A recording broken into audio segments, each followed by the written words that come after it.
Hi, my name's Peter Rayburn. I'm here today to do a presentation on the OH&S laws and why company officers must comply with these laws. So first of all, has anyone here today had any experience with court cases surrounding workplace accidents?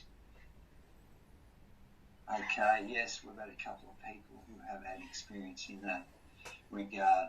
What about, has anyone had any experience with the amendments to the OH&S laws in relation to manslaughter? No. Okay, so that's why I am doing this presentation today, so we can outline how company officers must comply with these OH&S laws and what that means to these people.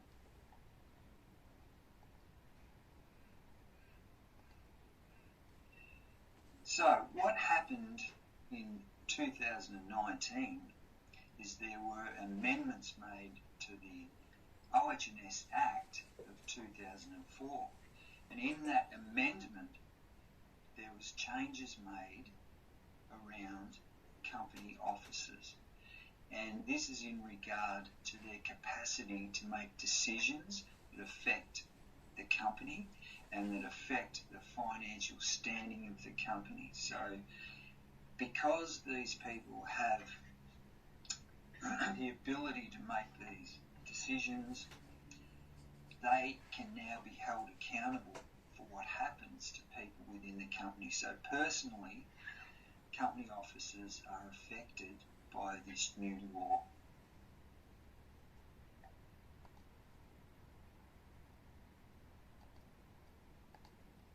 So the main message here is, in the past, companies would be fined if there was a death or an injury in the workplace.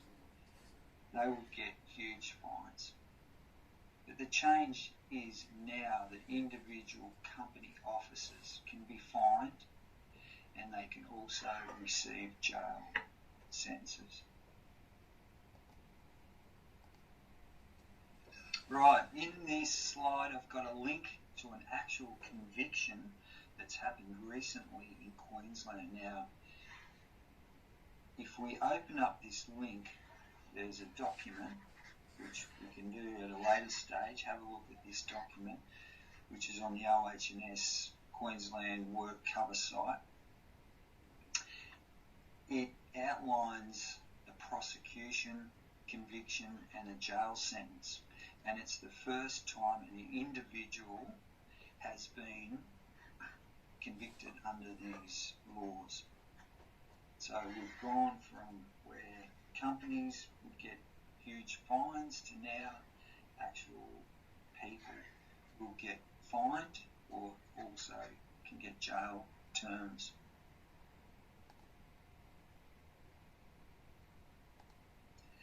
The important thing we've got to remember is with these OH&S laws, they still remain the same. The actual laws remain the same. They've got acts, regulations, codes of practice, standards and industry standards. The ones that we've got to comply with that are mandatory are the OH&S Acts and the OH&S regulations. They are mandatory, they are law. We still have to comply to these laws, and then we can support whatever actions we take with codes of practice standards and other industry standards.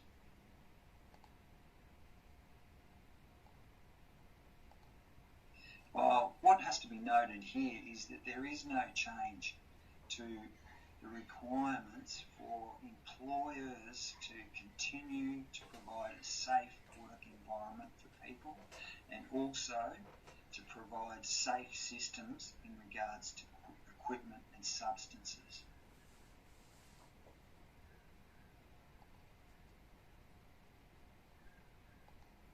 So there is no change to the OH&S Act in regards to the employer having to provide safe work environment and provide adequate welfare facilities, providing employees with information, instruction and training and supervision. It's all the same.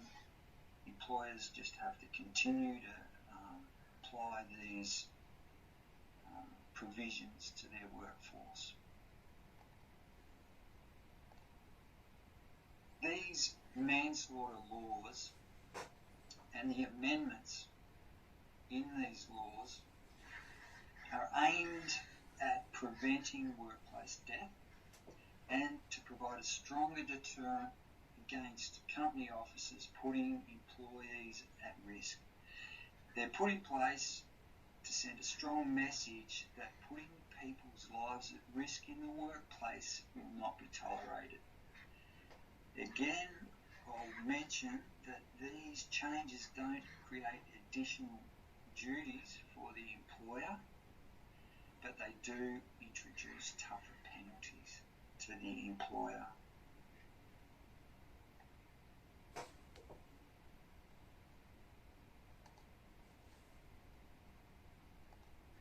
So in conclusion, the main message is, with manslaughter law amendments, if you are already complying with your OH&S duties and you're doing the right thing, you don't need to do anything different. But if you are not complying with your duties, you can expect an increase in the penalties if you have a workplace injury or death. And the increase in the penalties can include fines and jail time to these company officers. That's the main message in this presentation.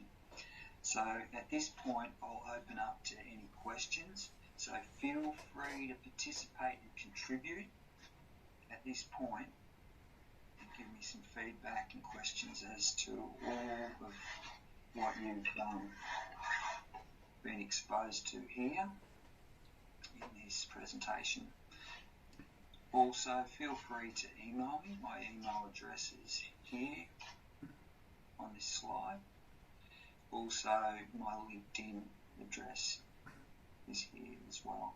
So I'd like to thank everyone for their time today listening to this presentation. And again, my name is Peter Rayburn. Thank you for attending, and I'll see you again at some point.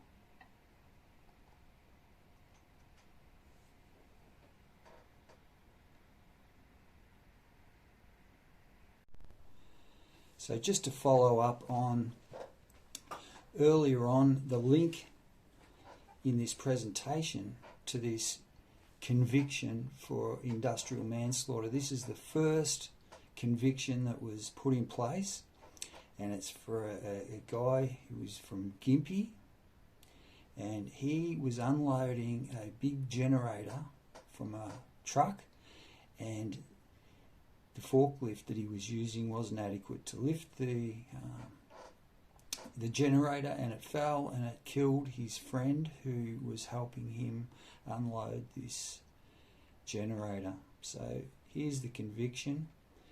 This guy, he was sentenced to 5 years imprisonment, suspended after 18 months for an operational period of 5 years.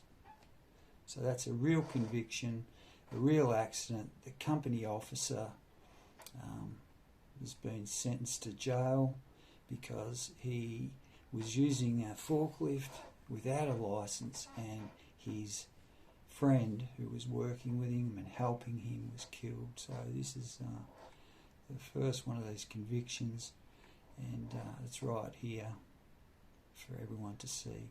Again, thank you for your time. Peter Rayburn, and we'll see you again in the future. Thank you.